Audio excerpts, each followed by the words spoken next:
Hi there movie fans, and welcome to another edition of Movies and More.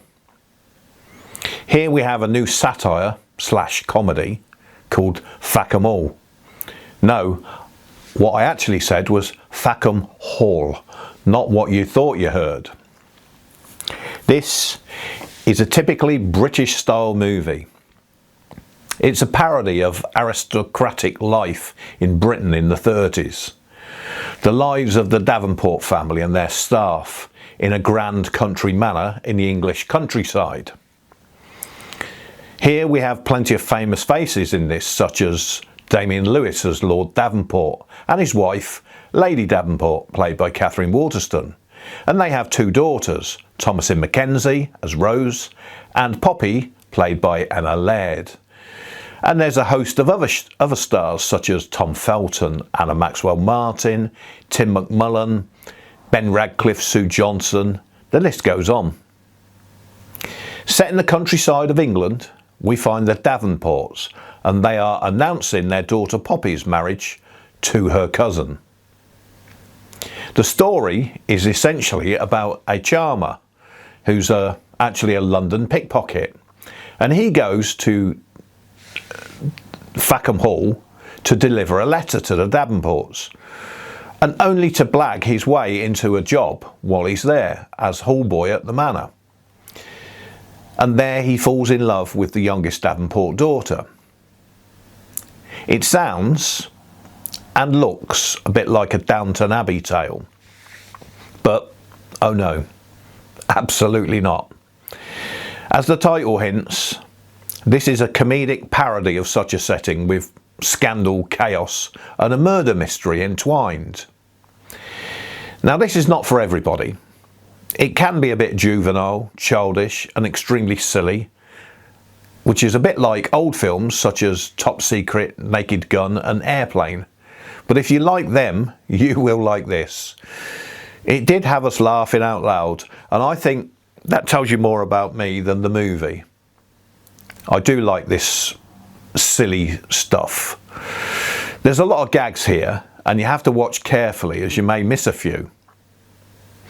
Up front there's loads of laughs, but you need to watch it very carefully, and I need to watch it again because there's so many subtle things in the background that I probably missed several gags on the first viewing. It really is a great way to spend an hour and 40 minutes with incredibly silly stuff, which quite frankly had me in stitches. As long as you like this genre, this should hit the spot for you. We even have someone playing J.R.R. Tolkien making an appearance as he's in the middle of writing what will become a masterpiece in the future. I think this is one of those films that you really want to watch with company and all laugh together. And hopefully at least one of you might see a gag and point it out as the others may have missed it. There's a lot to like if you're into silly stuff like me and my friends. It is rude in places, but not in a nasty way, more in a tasteful way if that's possible. The gags work without having to resort to disgusting or sweary like a lot of modern movies.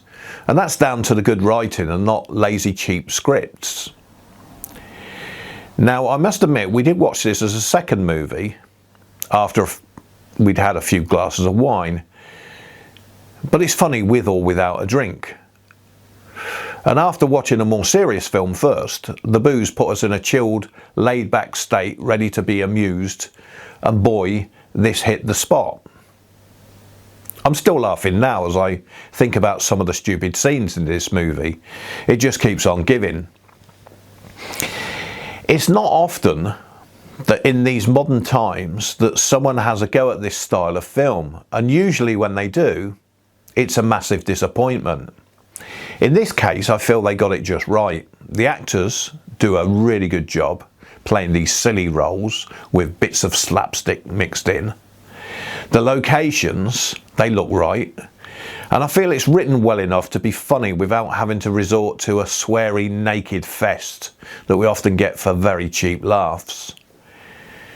Take this movie for what it is, which is a parody, and a very silly one at that, and you will have a good laugh. Some of it's clever, some slapstick, most of it is silly, but to me it's always funny. Adding J.R.R. Tolkien with his notebook looking for inspiration was a really clever move. It's good British fun, nothing like real life. I know it's a bit schoolboy humour, but that's what I like about it, really. I forgot to mention that Jimmy Carr helped write this, and he does have a role in it too, which he plays spot on with great timing. I won't say anything more about what happens during the movie because I don't really like spoilers. But there are so many little gags which just come and go. For instance, like the guy playing the piano after the dinner party, and he's doing like a Noel Coward ditty. Come and join the fun here at the end of 2025 or the beginning of 2026.